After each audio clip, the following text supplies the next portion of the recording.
Barchaga salom. Sizni Reels formulasi deb nomlangan darsimda ko'rib turganimdan juda ham xursandman. Ismim Dilobarxon, 4 yillik tajribaga ega, ismim mutaxassisiman. SD Agency agentstvasi asoschilaridanman. Agentligimiz faqatgina ijtimoiy tarmoqlarda brendlarni reklama qilish bilan shug'ullanadi. Shu kungacha 50 dan ortiq brendlar bilan hamda shaxsiy brendlar bilan, katta korxonalar bilan hamkorlikda ishlab kelib, ularni Instagramda, ya'ni ijtimoiy tarmoqlarda reklama qilib, sotuvlarni bir necha baravar oshirib berishga muvaffaq bo'lganmiz. Bugun esa siz bilan Reels formulasi haqida gaplashamiz. O'zimni shaxsiy blogimda bir necha marta million prosmotr olgan Reelslarim hamda biz yurg'izib kelayotgan hamkorlarimizning profillarida ham bir necha marta million prosmotrlar qilib, Reelslar orqali sotuvlarini oshirishga muvaffaq bo'lganman va bugun sizga mana shu Reels formulasini, Reelsni asosiy kategoriyalari nimadan iborat ekanligini bepulga ulashmoqchiman. Demak, boshladik. Reelslar uchun eng aktual parametrlar bu bugungi kunda prosmotr soni hamda jo'natishlar tugmachasi juda ham aktual hisoblanadi. Oldingi paytlarda, ya'ni like'lar, kommentlar aktual bo'lgan bo'lsa, hozirgi 2024-yil sentyabr oyiga kelib Reels uchun eng asosiy algoritm bu prosmotrlar. Qancha ko'p prosmotr bo'lsa, shunchalik rekomendatsiyaga chiqishga moyil bo'ladi va prosmotrdan 10% konversiya qilasiz. Ya'ni sizni videoingiz 1000 ta prosmotr olsa, 10% konversiya bo'ladi. Ya'ni 100 ta odam bir-biriga jo'natsa, demak bu Reels katta ehtimol bilan rekomendatsiyaga chiqish ehtimoli katta bo'ladi. Rekomendatsiyaga chiquvchi kontentlar qanday tayyorlanadi? Ya'ni siz rekomendatsiyaga Reelsingizni olib chiqib, u orqali bepul obunachilar va u orqali bepul sotuvlar qanday qilsa bo'ladi? Ushbu Reels orqali 4 ta kategoriyasini hozir siz bilan ko'rib chiqamiz. Reelslarni 4 ta asosiy muhim yo'li bor. Ya'ni mana shu 4 ta kategoriya orqali siz mana shu kategoriyalarga tegishli bo'lgan Reelslarni syomka qilsangiz va o'zingiz blogingizga joylasangiz, katta ehtimol bilan rekomendatsiyaga chiqish ehtimoli baland bo'ladi. Demak, bu birinchisi bizda emotsiya, ya'ni his-tuyg'u. His-tuyg'uga moyil bo'lgan har bitta Reels odamlarda ощущение uyg'otadi, ya'ni sizni emotsiyangizga ta'sir qiladi. Va ushbu Reelsdan odamlar bir-biriga ta'sirlanadi va bir-biriga jo'natadi. Ushbu orqali rekomendatsiyaga chiqish bosqichlari ham baland bo'ladi. Ya'ni qarang, emotsiya orqali qanaqa videolar qilishimiz mumkin? Emotsiya orqali qilinadigan videolarning ham aynan 4 ta turi bor. Bular eng birinchisi ta'sirlanish. Ya'ni ta'sirlanishga hozir misol keltiraman. Masalan, kimdir ota-onasiga mashina sovg'a qilsa yoki haj umraga sertifikat jo'natsa, katta ehtimol bilan u hattoki bloger bo'lmasa ham u rekomendatsiyaga chiqadi. Nimaga? Chunki u odamlarning emotsiyasiga tegib ta'sirlantiryapti. Men ham ota-onamga shunaqa narsa qilib bersamidi degan o'y-xayol odamlarda bo'ladi va prosmotrlar oxirigacha bo'ladi hamda jo'natishlar tugmachasi ko'p bo'lganligi uchun ushbu Reelslarni har qaysi kategoriyasi rekomendatsiyaga chiqishga moyil bo'ladi. Ya'ni siz odamlarning emotsiyasiga ta'sir qiluvchi Reelslarni syomka qilishga harakat qiling. Bu birinchisi edi. Ikkinchisi qayg'u. Masalan, tasavvur qiling, Afrikadami bitta bolacha yig'lab tam suv icholmayapti yoki xira bo'lib ketgan suvni ichyapti, qanaqa rekomendatsiyaga chiqib ketadi? Qayg'uli bo'lgani uchun, masalan, ota-onasi o'tib qolgani haqida xabar yokida qanaqadir qayg'u va odamlarning emotsiyasiga teguvchi, rahmini keltiruvchi Reelslar ham aynan rekomendatsiyaga chiqishga juda ham moyil bo'ladi. Chunki siz odamlarga ta'sir qilasiz va odamlar uni oxirigacha ko'rishadi va bir-birligiga tugmacha orqali jo'natishadi.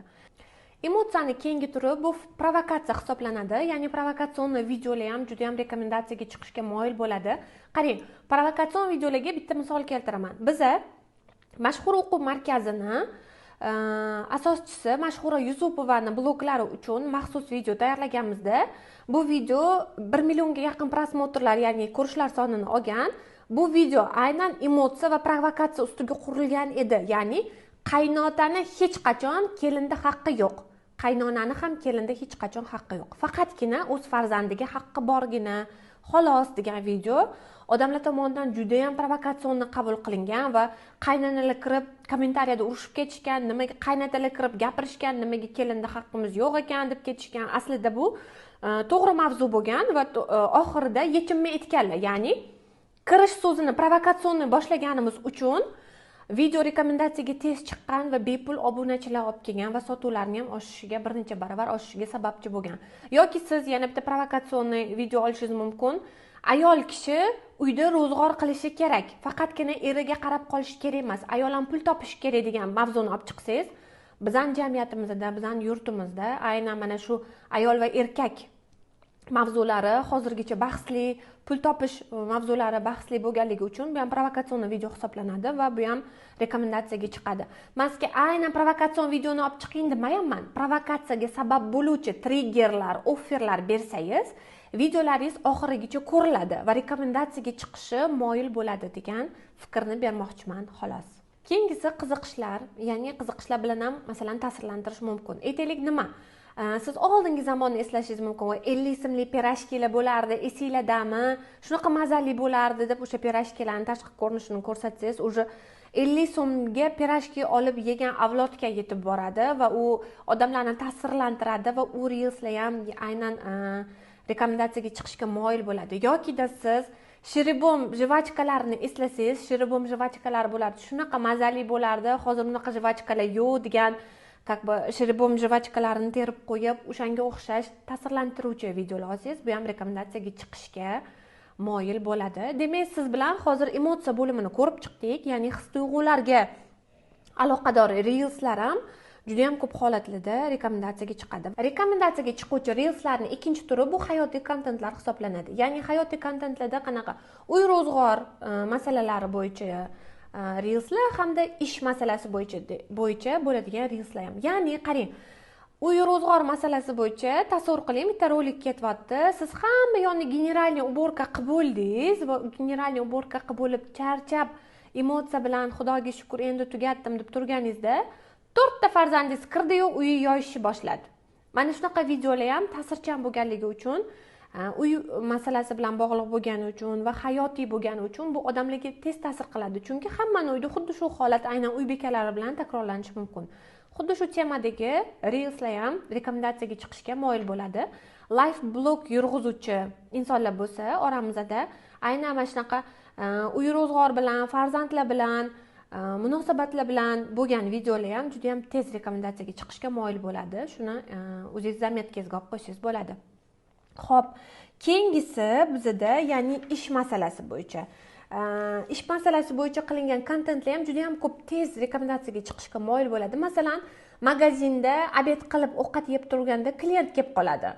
Klient kelib qolganda anaqa sotuvchi og'zidagi narsani hali yutib bo'lmasdan oldin soquvchasiga bo'lsa ham klientga tushuntirib kiyim ko'rsatishga harakat qiladi. Bu ham juda ham tez rekomendatsiyaga chiqadi. O'zingizlar ko'rgan bo'lsanglar kerak. Aynan odamlarga o'zini xuddi oynadan tashqi tomondan ko'rsatgandek bo'lasiz va u ham ta'sirlanadi. Shu hisobidan bu turdagi reelslar ham rekomendatsiyaga tez chiqadi. Hayotiy kontentlarga yana bitta misol bu munosabatlar orasi. Ya'ni munosabatlarni qanaqa qilib ko'rsatsangiz rekomendatsiyaga chiqadi. Masalan, qarang, oddiygina oila, er va xotin va farzandi bor. Ona farzandiga oyi degin deb birinchi so'zi oyi bo'lishini o'rgatyapti. To'satdan ada kirib qoladi va adasiga qarab, kichkina bolacha hali tili chiqmagan bola ada deb aytadi. O'shanda onasi ta'sirlanib 9 oy homilador bo'lib ko'tarib yurasan, kechalar uxlamasdan qaraysan, lekin birinchi so'zi ada bo'ladi-ya degan reelslar ham juda ham rekomendatsiyaga tez chiqadi. Chunki bu munosabatlar bilan bo'ladigan va odamlarda tez-tez takrorlanib turuvchi mavzular hisoblanadi. Aynan shu yo'nalishlarda rekomendatsiyaga chiqadi reelslar va siz shunaqa yo'nalishlarni ham tanlab olsangiz bo'ladi. Rekomendatsiyaga chiquvchi reelslarning yana bitta turi, ya'ni 3-turi bu motivatsiyalar. E'tibor berganmisiz, masalan, uy ro'zg'orni tozalashayotgan paytda, bir narsa qilayotgan paytda ma'ruzalar qo'yishadi motivatsionniy. Gunohlar haqida, savoblar haqida yoki yaxshilik yoki yomonlik haqida qo'yishadi.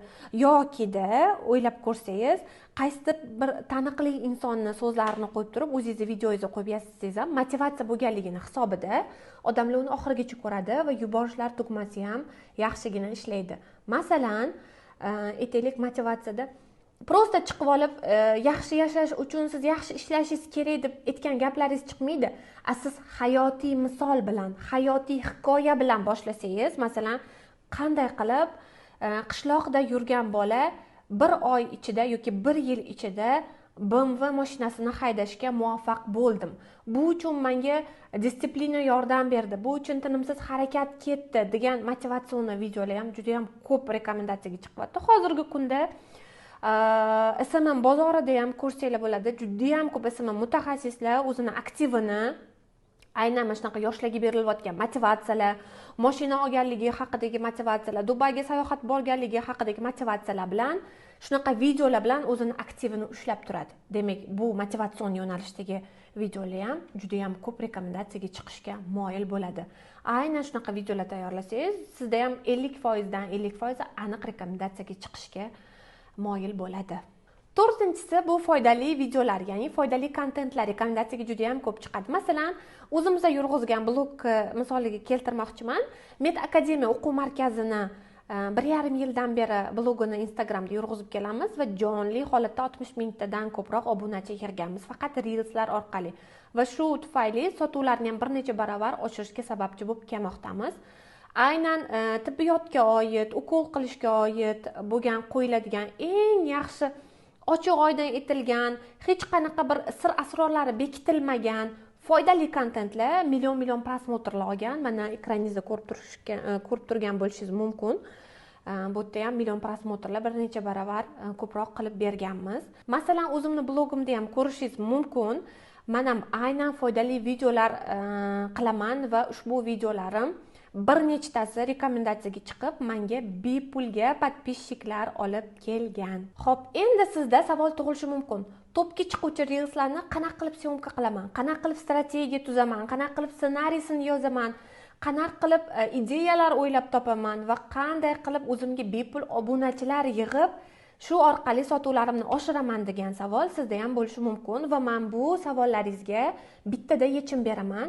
Men o'zimni avtorlik, mualliflik kursimga sizni taklif qilaman. Bu kursda siz 5 ta katta yo'nalish bo'yicha ta'lim ola olasiz. Ya'ni birinchisi bu SMM yo'nalishi, ikkinchisi stories making yo'nalishi, uchinchisi esa mobilografiya yo'nalishi, to'rtinchisi esa reelslar, ya'ni reelslar, topga chiquvchi reelslarni ham katta bo'limda ikir-chikirlar bilan mana shu kursimda o'rgataman.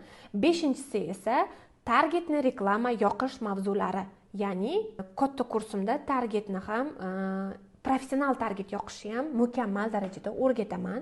Bu kursda siz SMMni noldan o'rganib, bemalol 5 ta sohada ishlab keta oladigan mutaxassis bo'lib chiqasiz va men sizga 4 yil davomida yig'ilgan tajribalarim hamda bilimlarimni mukammal tarzda o'rgataman. Bugungi kunda Instagram tarmog'i eng arzon reklamalardan biri hisoblanadi. Ya'ni bannerlarda yoki televideniyada chiqqandan ko'ra siz Instagram orqali bemalol istagancha obunachilar yig'ishingiz va istagancha sotuv qila olishingiz mumkin. Faqatgina buni to'g'ri qilishni va yo'lini mutaxassisdan o'rganganingiz ma'qul. Instastar kursida onlayn hamda offlayn o'qish imkoniyatingiz bo'ladi. Offlayn tarzda o'qimoqchi bo'lsangiz, men bilan bemalol suhbatlashib, dars davomida o'zingiz blogingizni amaliyotda sinab, yurg'izib, natijaga chiqishingiz mumkin. Agar siz Toshkent shahrida bo'lmasangiz va offlayn o'qishga sharoitingiz bo'lmasa, menda onlayn darslar ham mavjud. Xuddi offlayndagi rezultat olib, men bilan razborlarda bemalol qatnashib, o'zingizni bilimingizni mustahkamlab, sotuvlaringizni bir necha barobar oshirishingiz mumkin. Siz bilan xayrlashmaymiz. Sizni Instastar 3-patok kursimda kutaman. Ushbu kursga maxsus taklif va chegirma bilan yozilmoqchi bo'lsangiz, adminning raqamlari hamda lichkasini qoldirdim. Ushbu video tagida ham adminning lichkasi bor. Bemalol bog'lanib, kursga yozilish imkoniyatiga egasiz. Instagramingizni birgalikda rivojlantiramiz.